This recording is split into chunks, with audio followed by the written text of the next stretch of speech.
beaucoup de gens qui m'ont demandé si j'avais un lama chez moi ou si j'en avais eu un au Pérou. C'est une question qu'on croit invraisemblable mais qui revient assez souvent tout de même. On me demande si je sais jouer de la flûte de pan. Chose que je ne sais pas faire, malheureusement, j'aimerais bien m'y mettre.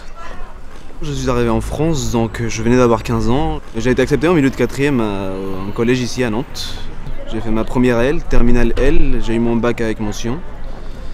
Du coup je suis arrivé à la fac en première année de lettres modernes et maintenant je suis en 3e année de lettres modernes. J'ai été très bien accueilli, on m'a donné l'éducation directement, j'ai eu un toit, enfin, toutes les commodités possibles, mais je n'étais pas français, je n'avais pas la culture française, je ne connaissais pas la France pour proprement parler, du coup j'étais un invité.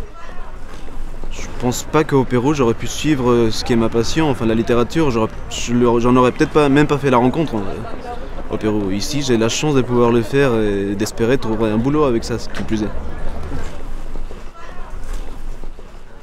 Le monde s'en fiche. J'avance doucement, reculer m'est impossible.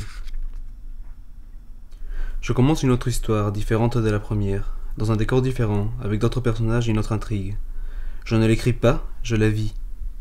Je peux m'estimer chanceux car je pourrais me souvenir des premiers jours de ma vie. Je continue mon avancée, j'arrive à l'aéroport. Il est gris. Lui seul semble s'attrister de mon départ. Pour moi, c'est une gêne de lire un texte en français avec mon accent. Je déteste quand un prof me reprend et il ne comprend pas ce que j'ai dit parce que quand je stresse, je parle encore plus vite. J'ai horreur de ça. Je déteste quand quelqu'un ne me comprend pas parce que j'ai un accent. Pour moi, c'est un rappel que je suis différent des autres. C'est devenu bien plus que ça, la littérature. Pour moi, c'est maintenant une façon de vivre, de voir le monde, de le concevoir et de lui faire face. Alors, un peu costaud celui-là. Ce plat-là est un mélange de la nourriture créole péruvienne et de la nourriture asiatique. Et ce genre de nourriture s'appelle, ce genre de plat s'appelle le chifa. Alors, quand j'ai laissé mon pays, c'était Alain Garcia qui était président. Il avait déjà été président il y a 15 ans. Et à cause de lui, il y avait une inflation qui a forcé le Pérou à changer de monnaie. Enfin, c'était vraiment quelque chose d'énorme. Les gens faisaient la queue pour acheter du pain, du riz.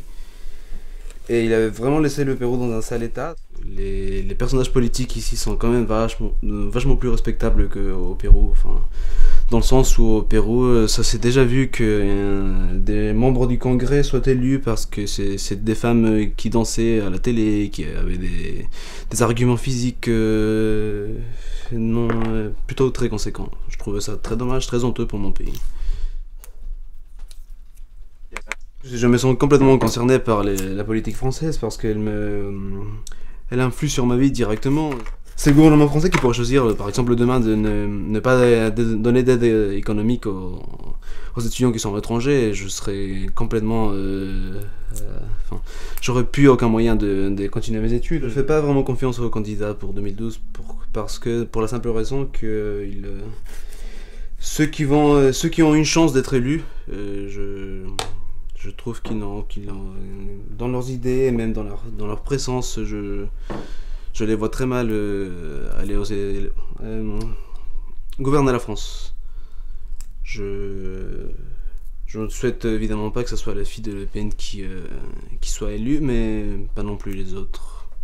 Je n'ai pas le choix, à vrai dire. Je vote pas, donc je laisse ça entre les mains des Français qui peuvent voter. L'étendard de la liberté sert à se cacher derrière pour beaucoup de choses. Les gens ont juste la flemme, par exemple, pour voter. Ils disent qu'ils sont libres de ne pas voter, mais non, c'est une responsabilité. Ils se cachent derrière ce principe si cher à la France.